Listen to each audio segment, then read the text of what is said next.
Justice is meant to be blind, but what happens when it turns a blind eye instead?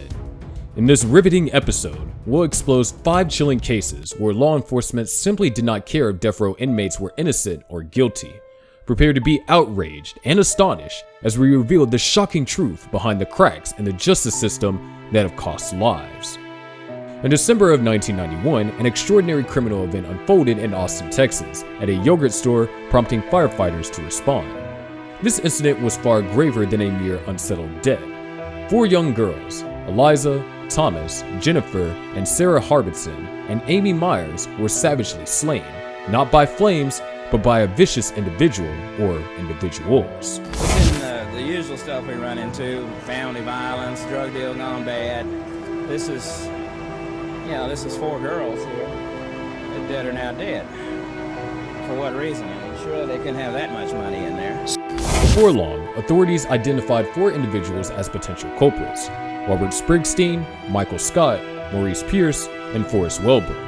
However, Scott and Springsteen bore the brunt of the consequences.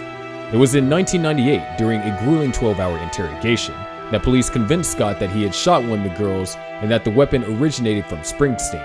Subsequently, Springsteen endured his own intense questioning, during which he confessed to sexually abusing and murdering one of the victims.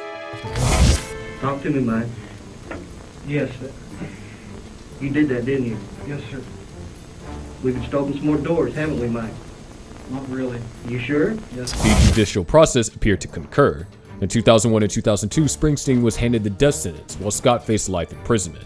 However, as with many aspects of life, appearances can be deceiving. The undeniable psychological impact of excessively lengthy police questioning held sway over blameless individuals. Both men retracted their admissions of guilt, attributing their coerced confessions to severe interrogations. I wish that they would take a full look at the evidence and not just the hearsay, because there was a lot of hearsay and nonsense going on when this case first got started. Lacking tangible proof connecting the 2 men to the offense and a DNA analysis that failed to implicate either, they were ultimately set free in 2007. Astonishingly, their exoneration came 18 long years following the initial atrocity in 2009. Sign these dismissals in each of the causes against these 2 defendants, Michael Scott and Robert. At present, the adequacy of their admissions and questioning remains speculative. However, according to legal standards, these individuals are deemed blameless. I believe I'll be headed back to the East Coast very shortly, back home. I'm looking at attending college. I've already been accepted in a full-time college, and I'm just going to try to get on with my The liberation of an innocent individual can be profoundly moving, as exemplified by Clemente Aguirre, whose murder case seemed tailored for him, yet later contained sufficient twists to inspire a film, If I Didn't Do It. This miscarriage of justice unfolded in June of 2004 in Almonte Springs, Florida, where Cheryl Williams and Carol Barris were savagely killed in their residence. They were stabbed repeatedly with a 10-inch knife discovered near the scene. In a classic murder mystery twist, the neighbor became the primary suspect, with his illegal immigrant status further incriminating him. Clemente Aguirre's footprints and fingerprints were identified at the scene, and a bag containing clothing soaked in the victim's blood was found in his possession. As if that wasn't enough, the murder weapon matched the knives he used at his restaurant job. All evidence pointed to him.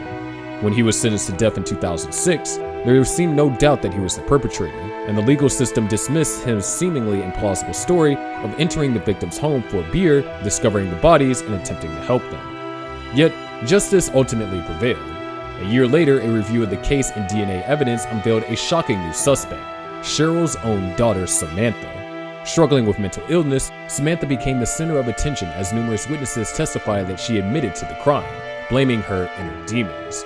Regrettably, judges repeatedly ignored this information and denied appeals until Samantha's guilt became undeniable, and Clemente's innocence was finally acknowledged in 2018, a full 12 years after his conviction.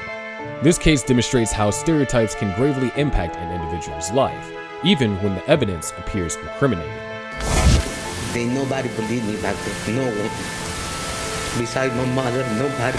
Erroneous incarceration is cruel, yet it becomes even more unbearable when it involves the slaying of one's own offspring, as with Deborah Milk, who faced the death penalty for the murder of her 4-year-old son, Christopher. On the dreadful day of December 2nd, 1989, in Phoenix, Arizona, young Christopher was at a shopping center with a family acquaintance, Jim Steers, when he inexplicably vanished. Following a missing person investigation, Roger Scott, a Franisteris, endured a grueling 14-hour interrogation that culminated in him disclosing the location of Christopher, or more precisely and tragically, the child's lifeless body in the Arizona desert with 3 gunshot wounds. Scott concluded his questioning by confessing that Steers committed the crime at behest of Christopher's own mother, Deborah. This case fell under the jurisdiction of a notorious detective named Armando Salde, who would later face exposure for misconduct and perjury. This confession thing? Ma'am, we're going to end it now. I'm going to end this interview right now. The irreversible damage has been inflicted by them. In a report authored by Salde, he claimed that Milk had admitted to the killing, bearing in mind that this alleged confession, heard by only one individual, constituted the sole official evidence against Milk. Nevertheless, in this unjust situation, she received a death sentence in 1990, alongside Scott and Steers. Ultimately, injustice cannot prevail indefinitely, and hope can emerge from the darkness, even if it takes an agonizing long time to arrive. For Milk, it took 23 years before she faced a retrial, following the exposure of Salde's misconduct and deceit in other cases. 4-year-old son at the end of this month.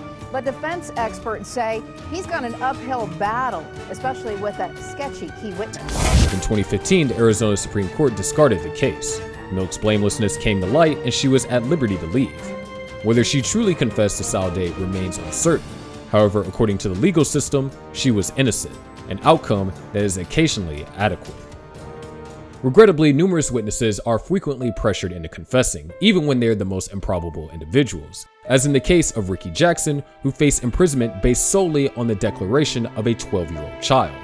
In 1976, Cleveland, Ohio, experiencing a shocking murder of businessman Harold Franks when a trio threw acid at his face and shot him, inadvertently killing the spouse of a shop proprietor as well. The 3 culprits cowardly fled the scene in a green vehicle. Fortuitously, for the victim and everyone else, the sole observer of the crime was 12-year-old Eddie Vernon.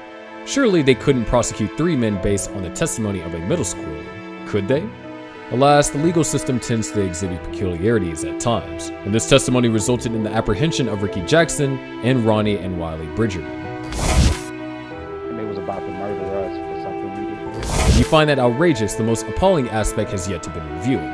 With Verman's statement representing the sole piece of evidence in the hands of law enforcement, they deemed it sufficient to sentence 3 men to death. Truly, children of that age can hardly choose matching socks, let alone accurately identify 3 killers. Jumping ahead 39 years, with the 3 men in prison, a journalist named Kyle Swinson pondered, hey, maybe taking the word of a child in this case might have been a mistake. No idea how he came to that staggering conclusion. Once the case was revisited, Vernon, now gratefully a grown-up, retracted his testimony and revealed that he had been compelled by the police to bear witness against the trio.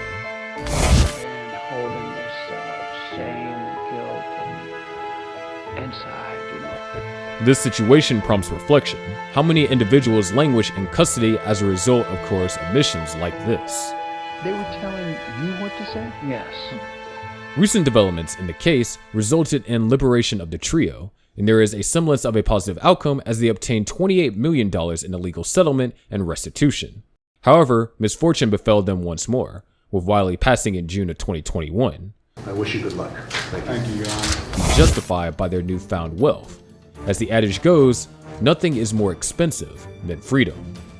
This was not the only instance where authorities relied on a single witness testimony to seal the fate of 2 individuals, as demonstrated by the case of Clifford Williams Jr. and Nathan Myers. They were sentenced to death for the homicide of Jeanette Williams on May 2, 1976, in Jacksonville, Florida. Jeanette was killed while resting beside her companion, Nina Marshall, who became the sole witness when she observed 2 men stepping over her as they exited the room, presuming she was also deceased.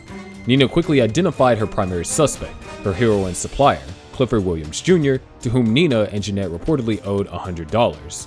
If you suspect that murdering a woman over $100 is implausible, you are likely correct. Nina then implicated her secondary suspect, Nathan Myers, Clifford's nephew. It raised no suspicions that Nina conveniently singled out 2 individuals with whom she had conflicts. However, their proximity to the crime scene at the time did them no favors, and both were apprehended. I just wanted to get out and be with my kids.